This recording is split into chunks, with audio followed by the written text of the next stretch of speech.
It's my very great pleasure to introduce Bill Laurance today. I had the pleasure of getting to know Bill back when we were graduate students, which seems like the early Pleistocene right now, but maybe it wasn't that long ago. At least I like to think it wasn't. He began focusing on the tropics early on in his graduate career, working on fragmentation of mammal populations in the wet tropics of Australia, then went on to subsequent work in Amazonia, and all of that came to fruition in a very influential book on fragmentation that is still widely cited today. Currently, Bill works in tropical regions around the world, focusing on impacts of intensive land use and climate change. A former president of the Association of Tropical Biology and Conservation, he's one of the most distinguished tropical biologists in the world today. He currently holds the title of Distinguished Research Professor and Australian Laureate at James Cook University in Cairns, and also the Prince Bernhard Chair in International Nature Conservation at Utrecht University in the Netherlands. Prior to joining James Cook, he spent 14 years as a senior staff science at the Smithsonian Institute in Panama.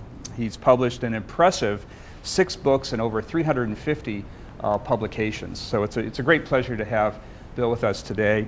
The title of his talk is a Fate of Biodiversity in the World's Tropical Nature Reserves. Thanks, Bill. Thanks, Tom.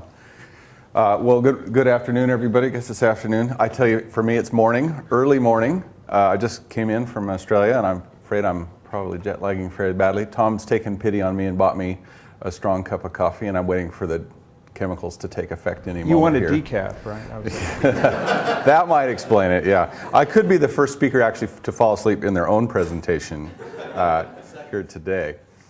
Anyway, it's great to be here. I've spoken here at UCLA before. I was visited here a few years ago, and unfortunately Tom was traveling at the time, but Tom and I had a chance to catch up again in Tanzania last summer and had a fun chat there and said, well, we should try to come by and visit again. So it's great to be here at UCLA, and a place I know there's a huge amount of work going on, very active and well-known part of the world. We all know, of course, that there's a lot of things happening in the tropics, and there's a lot of interest in terms of trying to conserve natural ecological processes and biodiversity in tropical ecosystems, and that's really been the whole raison d'etre behind this particular talk, is to try to get some insights into what's happening in tropical protected areas. And as we well know, tropical forests are being cleared at a rapid rate, on the order of maybe 6 to 10 million hectares a year right now. Large-scale fragmentation, changes in fire regimes, climate regimes, hunting. Roads and highways are penetrating into many of the world's last tropical frontier regions. Even in some of the most intact parts of the forest, we have things like exotic pathogens coming in and changing systems, in some cases on a large scale. So there's a whole panoply of different kinds of environmental threats happening around the tropical world, and of course our protected areas are really the cornerstone of most of or many of our efforts. Now, they're not the only effort, of course, but they're cornerstone of many of the efforts to try to conserve this incredible tropical biodiversity and natural ecological processes into the future. And I think we're sort of wrangling with a problem. What the problem is, in many senses, we're becoming very clever at seeing things from a bird's eye view. Our remote sensing platforms are proliferating. There's lots of different work that's being done, and this stuff is really useful, and it's providing all kinds of different insights. And for instance, Ruth DeVries and company showed in 2005 that there's a real pattern of many protected areas in the tropics becoming increasingly isolated by habitat destruction and modification in the surrounding environments. Greg Asner did a very interesting study at the time when this, just before this came out. The Brazilian government claimed quite adamantly that about 3,000 square kilometers of forest in the Amazon was being logged each year. Greg showed that in a 3-year period, the average was closer to 22,000 square kilometers a year.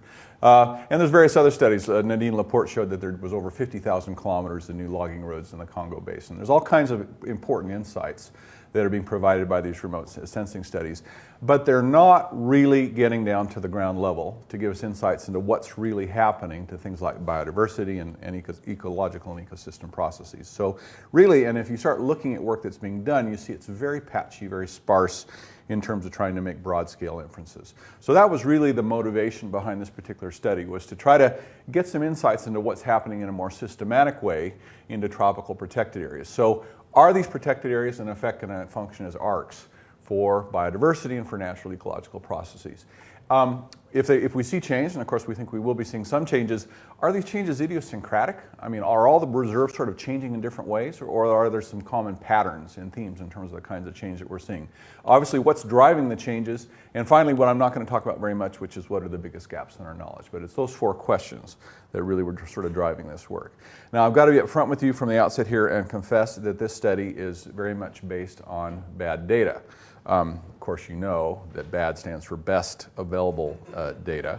And the basic idea of the study was to tap into leading experts that worked in these different protected areas. So we have a sample of 60 protected areas stratified across the world's major tropical regions. So we've got 20 in the African tropics, 20 in the New World tropics, 20 in the Asia Pacific tropics, all tropical rainforest or woodland.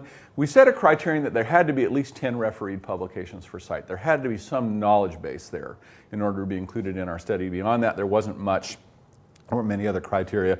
We're interested in the time frame in terms of the changes that have happened over the last 20 to 30 years. That's what we set up as our sort of a priori time frame. And then we're basically sampling expert knowledge with this. So we've done quite a large expert here, a total of 262 expert interviews, 4 to 5 experts per site. This has taken a lot of work to do this. We have a very exhaustive questionnaire. It's 10 pages. I actually sat down and counted it. It's 365 individual questions. So we pretty much sucked dry the experts that we got into our study. Tom is one of our experts that we've recruited. Talked about him, I think, about one of the sites in Cameroon, if I remember right. And also that's followed up by an open-ended phone or face-to-face interview, which we then asked them specific questions about their particular quantitative responses. And there's various kinds of filters. We did spend a lot of time talking to social science experts and surveying the literature and trying to anticipate some of the problems and pitfalls with interview data, and there are certainly issues to be confronted there. One of the filters that we applied is that for every single individual question, we asked them to rate their level of confidence in their response. Because what you don't want to do is to dilute high quality data with more speculative kinds of data. So basically, unless they gave us the top 2 rankings in terms of their confidence, we just threw the data out altogether. So that's the basic idea. I'm focusing here today particularly on change data, focusing on 31 guilds or functional groups of organisms and a total of 21 environmental drivers. And these are recorded both inside each protected area and within a 3-kilometer wide donut or buffer zone around each protected area. And the guilds here, as you can see, 23 of those are mostly sort of predominantly forest-dependent organisms, although they range very widely in plants and animals and different types of functional groups, different types of ecological groupings, and also some things that are invading or disturbance-loving groups, which like data disturbance. I just stuck this, I actually wrote this, put this slide in the taxi ride over here today because we've just finished this. We've submitted this paper. This paper has sort of a long and sordid history. This is the worst paper I've ever worked on in my entire life, and I would say that's probably with some confidence. Partly because it's just been really complicated, partly because it has over 220 co-authors. See, this is the way that we induced our people to help us as we offered them co-authorship. Well, you know what scientists are like. It's like herding cats. Try to get over 220 people to agree on anything. It's just been rather nightmarish. But one of the things that we've done, and this paper it's been through 1 round of review at Nature, it's going back for a 2nd round of review. And one of the things that they wanted is an attempt at external validation of the data sets. So we've combed through a whole bunch of data sets. We've found now 59 independent data sets which provide time series data.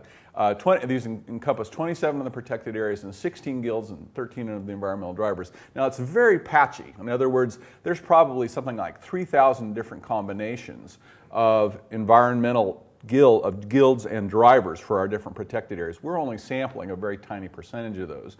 But at least if we look at those limited time series data sets that we've got, we can see here most of those, 51 of those, do agree with our findings. When I say they broadly agree, what I mean is if our study said that there was an increase in primate populations at a particular protected area or a decline in primate populations or no change, those are the 3 conditions that we rated, we then interpreted the findings and used the investigators' original conclusions for their paper that there was an agreement in terms of the sign.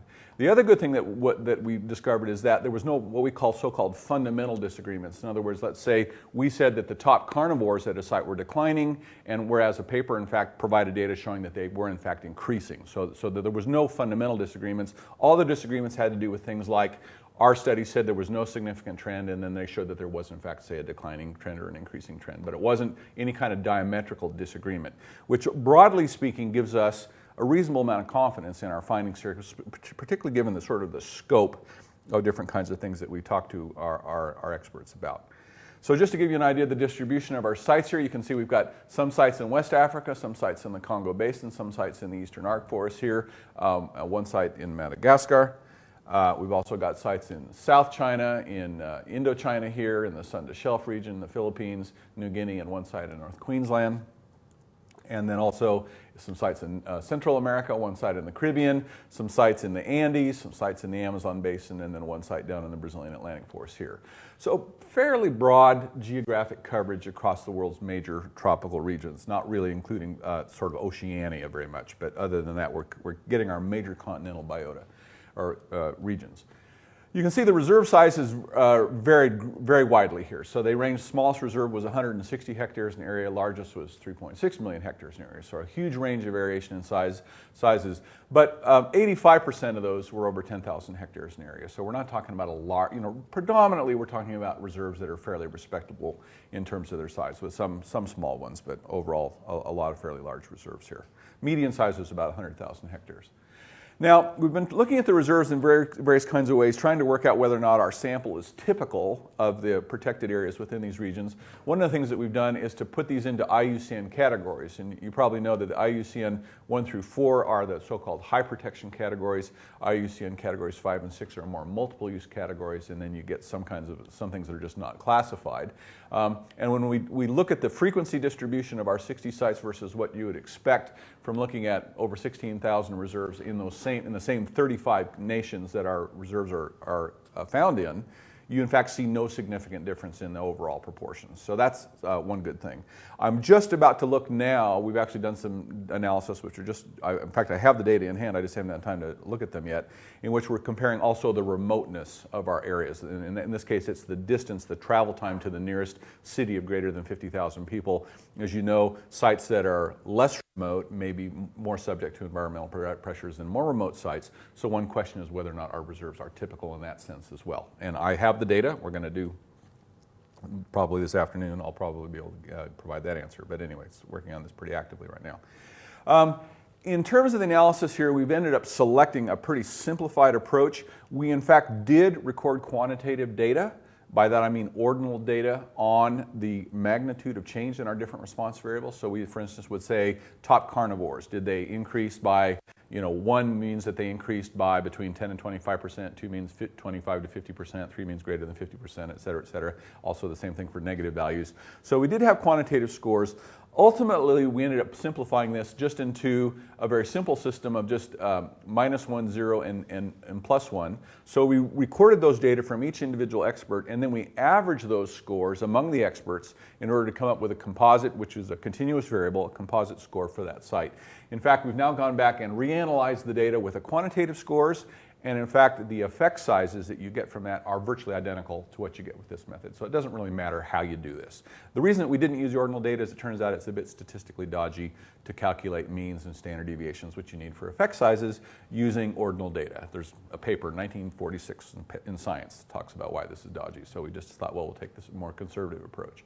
Anyway, so we calculate a mean, we pool those means across sites, so we have 60 different protected areas, and we then have a number which tells us, which ranges between -1 and +1, and which supposedly tells us how good whatever group it is that we've got there is doing in those sites. We then use bootstrapping, which is just a statistical resampling technique, many 10,000 iterations, in order to develop confidence intervals around that. And then if the confidence intervals don't overlap with 0, then we say it's statistically significant. Now, because we're doing a whole bunch of tests, of course, we need to have Bonferroni corrections in order to reduce the likelihood of type 1 statistical errors. So we set quite a conservative level here. And that means basically we're being conservative. If we say something is statistically significant here, it's really significant using at least these Bonferroni corrections. I'll also tell you stuff that's significant at a 0.05 level, because we are talking conservation here, and we don't want to ignore stuff that is showing some trend. But we're being pretty conservative if we say something is significant under this analysis.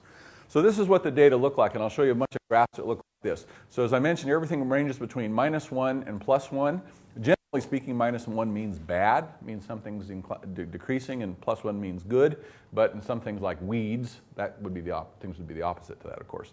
That's 0 right there. So this is a distribution, a histogram of our values for a particular variable. In this case, it's this variable. This question we asked our experts is, do you think that the actual on-the-ground protection of the site that you're working in has improved or declined over time? And that means like park guards and infrastructure and the laws that they need to have in order to enforce that. And so what we've got here is we've got the distribution of values. They're actually continuous, but I've just binned these into little categories here. And then what you'll see here is a little black bar. That'll show the 95% confidence intervals, and there's 0. So if it deviates from 0, then it's statistically significant. You can see in this case it's a highly significant deviation. So what does all that mean? It means that this is good news. This is telling us that on average, in fact, the level of on-the-ground protection in the sample of 60 protected areas is improving over time. Now, there's a huge amount of variability, and that's an important theme we'll see in just about everything we talk about today is a great deal of variability, but the average trend overall is good news. That tells us that the protected areas, in fact, do seem to be becoming better protected over time. We know, in fact, that a number of these have gone from being forestry reserves and then become national parks, or some have been parks and have become World Heritage areas. There, in fact, in many cases has been an improvement or an increase in the level of legal protection of a lot of these areas over time. Now what we want to do is, so that's sort of what's happening legally and in terms of the actual human efforts to protect these areas, but what's really happening biologically? That's what we really wanted to focus on here. So what I'm going to do here is talk about some of the most vulnerable groups of species that we identified. The first are top predators, apex predators, so these are the jaguars and harpy eagles and tigers and whatever, the dominant predators in the ecosystem. You can see here a lot of variability, but the distribution's definitely skewed to the left. The average value there definitely deviates from 0, and in fact, that's statistically significant. So there's a variability, quite a lot of variability among our different reserves, but the overall trend for the top predators is not so good. It's saying that we are in fact seeing a significant decline overall across this pantropical system of sites. If we look at big things that are not predators, so these are elephants and rhinos and cassowaries and tapirs and whatever else, broadly defined as things bigger than 50 kilograms, we're seeing also a pretty strong negative trend. Again, variability, but overall that's strongly statistically significant negative trend, indicating that overall these groups are not doing that great.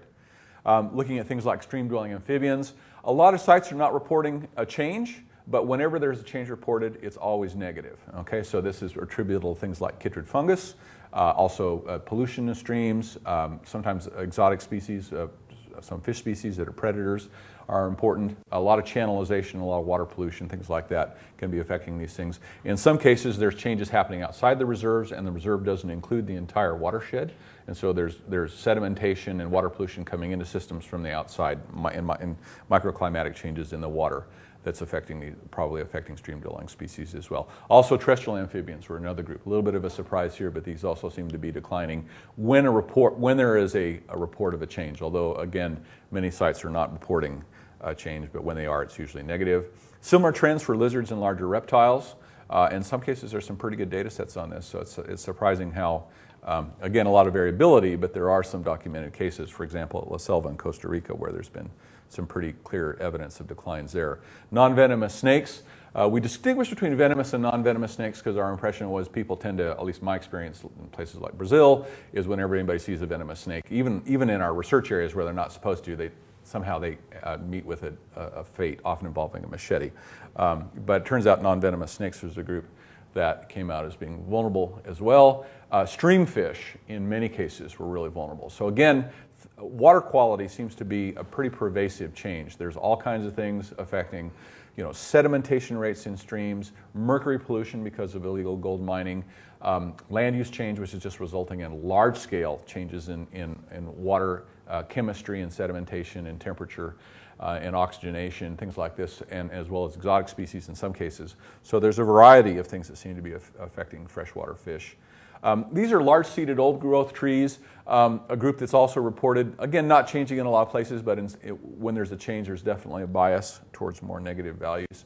Epiphytes is a group which this is sort of sitting on the edge of significance, and it looks like there may be some evidence of change here. Ecological specialists, so we have a few categories that are sort of orthogonal to the other groupings, and things like ecological specialists, and we talk about tree cavity dwelling species and migratory species. So these sort of overlap with the other groups, but they are another way of looking at the data. So ecological specialists in many places are not reported as declining, but whenever there's a change, it's always a negative change. So that's highly statistically significant. Then we get into some groups that are, well, I'm calling these moderately vulnerable, and these are significant at the 0.05 level. So the evidence here, again, you'd expect, you know, one or two of these to be significant just by chance at that alpha level, but the bottom line is we call these moderately vulnerable. I actually thought understory birds would come out being more vulnerable because they're fairly well known to be sensitive to things like habitat fragmentation and logging. Understory insectivorous birds. There is a negative trend here, but it's perhaps not as strong as I might have thought. Large frugivorous birds. Now, of course, these are the big frugivores. These are toucans and they're hornbills and things like this that need macaws, that need fruit resources all through the year, so they can often fly from horizon to horizon trying to find fruit. They'll move up and down elevational gradients sometimes and find fruit. And, you know, not particularly strong evidence here that they're declining. Some suggestion of perhaps a negative trend there. Primates, this was, again, a group that we thought would show a clearer response, but then sort of thinking about it, there's just such huge ecological variability in primates. I mean, you get some things like spider monkeys, which are really sensitive to land use change into hunting, and then you get other things like some of the baboons and macaques, which are really adaptable and impressively good at exploiting all kinds of situations. So I think this is probably in many ways just saying that this guild, we're calling primates a guild, is just so diverse ecologically that we're not seeing a simplistic response at that level. Migratory species, again, this is one of these heterogeneous groups, but of course there's lots of evidence, some things we do some work in Central Africa, and there's some evidence there that things like elephants and buffalo may be moving between inland and coastal areas at different times of the year. Of course, there's migratory fish, there's insects, birds, bats that tend to move up and down elevational gradients to find fruit and nectar resources at different times of the year. So there are a number, quite a large number of migratory species in the tropics, and there's some very marginally significant results suggesting that they could be more vulnerable, but again, not being reported as vulnerable across many sites. Then we get into some groups that are just not showing clear trends. Opportunistic omnivores, you know, people talk about mesopredator release. If you sort of wipe out the top predators, they tended to regulate populations of some other things. So, you know, it can be quadrumundis. In Australia, we have this quite impressive rodent, the white-tailed rat, which can proliferate in some fragmented habitats. Baboons are exploding in some parks in Africa where the leopards have been wiped out. And they are very, very impressive opportunistic predators, and they can have a big impact on ground-dwelling and lower canopy vertebrates, ground nesting birds and lizards and things like that. So now we thought that they would be an overall evidence of an increase. In fact, we're not seeing that. So there was no significant trend, even perhaps a slight hint of a negative trend there with omnivores. Perhaps the biggest surprise of all for me was game birds. This may be relating to the improving protection in a number of these sites, but we're not seeing any significant trend with respect to game birds overall, crassids and other things that tend to be very sensitive. And then, of course, whenever there's an environmental change, whenever there's losers, there's always winners as well. And disturbance in light-loving trees. So, for example, in central Amazon, Cecropia sciatophila is our big winner that just whenever you disturb anything, it proliferates very rapidly. And overall, you can see here very strong evidence that we're seeing an increase in these pioneer and generalist trees in a lot of our protected areas. Lianas and vines are also a group that tend to like disturbances. Lianas use smaller trees and the edges of canopies as trellises in order to climb up into the canopy. And so you're definitely seeing a tendency for these things to be proliferating in a lot of protected areas. Invasive animals, of course, extremely diverse group, but it can include things like feral pigs in some parts of the world, little fire ants, which are a big problem in places like Central Africa when you sort of walk along forest edges or in old logging roads. These things hit you and they're just really, really virulent. There was a paper published in Biotropica with a photo of a blinded leopard that was obviously not ready, was going to die because it had been run into the little fire ants. This is, of course, the cane toad, which is a big problem in Australia. And I have to tell you, I found out recently that is actually a faked photo, which was a great disappointment to me because I thought that was actually real. And that would be a very impressive cane toad. But bottom line, a lot of clear evidence that invasive animals are increasing within a lot of the protected areas. And the same thing for invasive plants. So it's obviously a huge number of things, but include stuff like kudzu, mimosa, water hyacinth, and lots of other things.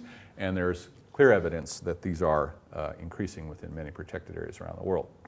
Oh, human diseases also. Now this is also, it's interesting why would human diseases potentially increase? Well, if you start thinking about it, there's increasing roading activity, so there's more avenues for diseases to come in.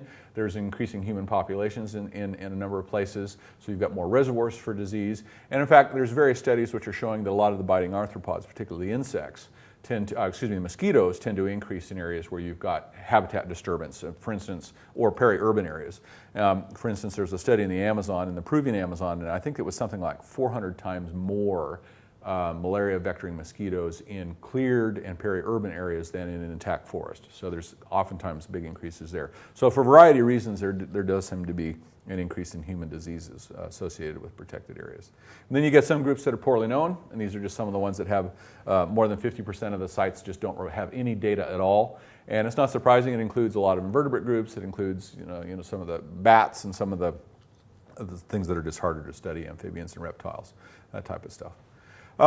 So I've sort of thrown a whole bunch of data at you very quickly, and one of the things we want to try to do from this is to extract some more general index of reserve health. And so what we've ended up doing is taking 10 of our best studied guilds, and you can see here this includes 6 so-called disturbance avoiding groups and 6 disturbance favoring groups. So we've got our top predators, large non-predatory species, primates. You can see understory insectivorous birds, large frugivorous birds, large seeded trees. So these are all things that don't generally like disturbance very much, and 4 groups that like disturbance, quote unquote, pioneers, lianas and vines, exotic animals, and exotic plants. So what we've basically done is simply calculated a mean score using those values. Now obviously for the disturbance-loving things, we just take the negative value of that, because if you get a big increase in weeds, for instance, that's not good, that's bad. So you put all that together into a composite index of reserve health. And here is not such great news, which is despite the fact that we're seeing increasing investment in reserve protection, we're not seeing a concomitant increase in reserve health. In fact, we're seeing reserve health is actually declining within a lot of these protected areas. So that's a bit of an alarming message. Again, variability, substantial variability, but overall the pattern is not improving. And in fact, what we can do if we start breaking this down a little more finely, we think you can kind of, although this is a continuous data distribution here, we sort of arbitrarily putting a cutoff here between about, that's 0, sorry, we put a negative cutoff here at negative 0.2, and we're binning these things into so-called suffering reserves and so-called succeeding reserves. Even though this includes some things with moderately negative values, we think that, generally speaking, a number of the reserves, about half of the reserves, are not doing too badly at all. In some cases they're actually improving, in a number of cases they're just showing quite modest declines in their overall status. So-called about half are succeeding. The other half, however, are not doing nearly as well. They're showing substantial declines in the so-called reserve health index. And I think that this probably hits you most obviously when you start breaking it down and looking at the fates of the individual guilds within these protected areas. So these are sites that are actually reporting a non-trivial change here, and you can see here, so here's our succeeding reserves. There's a mix of improving and worsening conditions here. A few things like exotic plants and pioneer trees are worsening or increasing in abundance within most of these sites. But overall, there's sort of a mixed bag of things happening here. But you contrast that with the suffering reserves, and you can see here how overwhelmingly these tend to be shifting towards negative values. And I think the other thing that really strikes me is just how functionally and taxonomically widespread this is. We're not just talking about changes affecting a few guilds or a few groups of organisms. We're really talking about quite wholesale changes across much of the ecological diversity of these systems based on these interview findings. Now, obvious question, what's driving these changes? What's going on? And I have to say, in terms of trying to interpret these data, it would be wonderful if we had complete data matrices. What we have is sort of 70% complete data matrices. We have lots of missing values because in some sites there's just no information. So what that does is it does tend to limit one's statistical options. You'd love to use multivariate statistics and extract things and look at orthogonal axes. And unfortunately what we end up having to do is a lot of bivariate analyses because the missing data don't correspond across different sites. If you threw out all the sites that had any missing data or that type of thing, you very quickly shrink down the number of sites or you quickly shrink down the number of variables. So the bottom line is we end up having to do things in sort of a lot of pairwise comparisons. But anyway, bottom line is what we're just going to look now is the fate of some of these environmental drivers. And what I'm focusing on here are changes within the reserve. I'm not going to show you many data for stuff outside the reserve. But overall, you can, first of all, looking at natural forest cover, this is actually pretty good news. There's no overall significant trend in natural forest cover. Again, a lot of variability. Some reserves are doing quite well. Some of them are not doing very well at all, but overall we can see that there's no marked trend, so that's good news. Also hunting, one of the other big threats, also no overall trend despite a lot of variability. And then also fires, same thing, and logging, same thing. So that's one of the things that's telling us is that these protected areas in many cases are hanging in there and they're fighting and they're doing what we want them to be doing in the sense that they are, in fact, mitigating or limiting a lot of the most important threats. Logging, hunting, fires, forest destruction outright. Overall, the reserves are hanging in there and there's no major significant trends. Again, despite a lot of variability. But we start looking at other threats, things like air pollution. Well, there's a lot of changes happening around the reserves, and of course, these air pollution, park boundaries, air pollution does not respect park boundaries, and so we're definitely seeing a trend towards increasing air pollution within protected areas. We're also seeing more water pollution. Again, in a lot of cases, the park protected areas don't protect the entire watershed, so that can infiltrate in that way. Also, there can be land use change, there can be illegal mining, things like that can also affect water quality. River and stream sedimentation is related, of course, oftentimes to land use change, to logging, to clearing. You get huge increases in sediment loads in streams. Of course, illegal gold mining massively increases sediment loads, and that's a big problem. We're seeing definitely an increase in temperatures according to our expert interviews, and of course empirically there is evidence that in many parts of the tropics there has been some increase in temperatures, particularly nighttime temperatures so far. Droughts are also being reported to be increasing, and we haven't tried to cross-validate this yet. We don't have any sort of systematic data so far on this. Road construction is also perceived to be increasing in a lot of protected areas, as is automobile traffic. And this is maybe sort of a double-edged sword. Some of this traffic might be tourists, and so you'd like to see more tourism activity in protected areas to some degree, but also it may include things like encroachment and hunters and other kinds of threats that is not necessarily a good sign. All the variables I showed you up to this point were happening inside the reserves. This is the only one I'm showing you around the reserves, and you can see here the really dramatic trend of increasing human populations around the reserves. Almost all the reserves are building up, seeing a buildup of increase of human numbers, either because of intrinsic growth or because of immigration or because of both happening around the protected areas. And again, we mentioned when you look at these data, I think it depends a little bit if you're a glass half full or glass half empty person. If you're a glass half empty person, you might look at what's happening inside the protected areas. You can say, well, look here, there's a lot of, if you look at some of these key drivers, in fact, a lot of them there's a bias towards negative values here. Population growth inside the reserves. Okay, forest cover, logging, and fire is not too bad, but some of these other things, you're seeing things getting worse. However, if you contrast that with what's happening outside the reserves, and that's sort of a glass half full perspective, I think you can say, well, actually, these protected areas are not faring that badly compared to what's happening around the protected areas. In these cases, the environmental conditions are definitely showing a very strong trend towards worsening. For instance, if we look at across our spectrum of protected areas, 85% of them have reported a decline in forest cover around the reserves in the last 20 to 30 years. 2% have reported an increase in forest cover. So it's overwhelmingly biased towards declining forest cover around the reserve area. So what does it all mean? Are we advocating doom here? Is the sky falling? Well, I think it's not quite that simple. So one of the things that we've done here is look at the top correlates to reserve health. In fact, we've repeated this analysis now with generalized linear models, so I can actually talk about the top predictors of reserve health.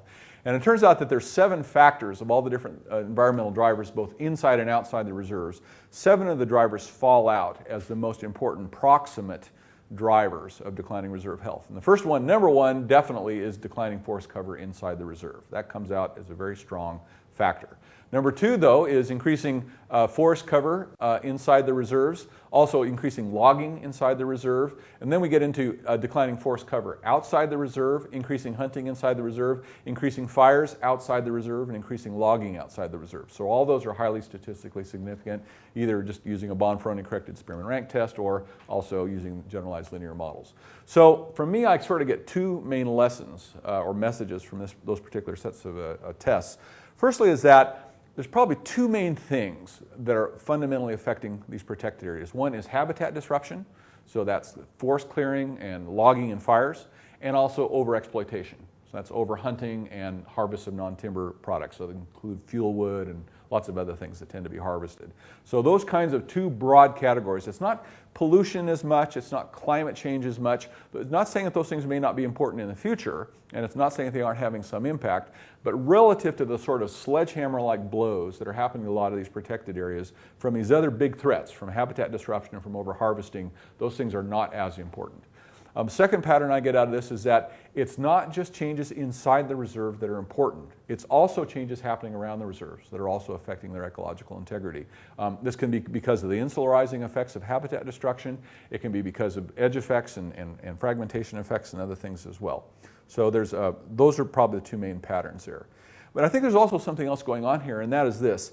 If you look at these 21 different environmental drivers that we've attempted to quantify, and you look at them across the whole global pantropical system of 60 protected areas that we've studied, in fact, you see that they're often very positively correlated inside versus outside the reserves, okay? So of those 21 different protected areas, 13 of those are statistically significant, even using a stringent Bonferroni correction. And if we just use it at the 0.05 level, we see 17 out of those 21 are significantly correlated. What that's telling us is that what's happening outside the reserve is also tending to leak into the interiors of the reserves. Or another way of saying it is that the reserves are mirroring, in many ways, the fates of the environments happening around them. We cannot think of protected areas as being isolated from their surrounding environments. They're not going to be islands of survival if there's whole-scale changes, whole-scale threats happening around the protected areas.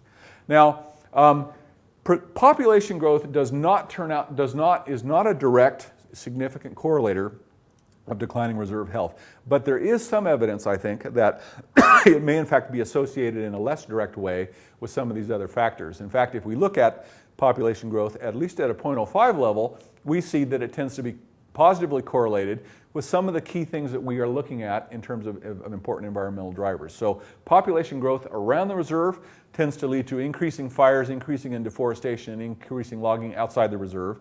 And it also tends to lead to increasing non-timber forest products, deforestation, drought, and air pollution inside the reserve. So most of those things, aside from air pollution and drought, have fallen out as being key correlates or key predictors of declining reserve health, and they are in fact also correlated with increasing population growth. So I think that there might be an argument to be made here. There's a lot of discussion and debate about the whole role of protected areas, whether or not they're attracting immigration or people around their borders, whether they're displacing populations, that type of thing. And I think that overall our study suggests that probably population growth is playing an important role here, but it's not being manifested directly. It's an ultimate driver, but probably not so much a proximate driver.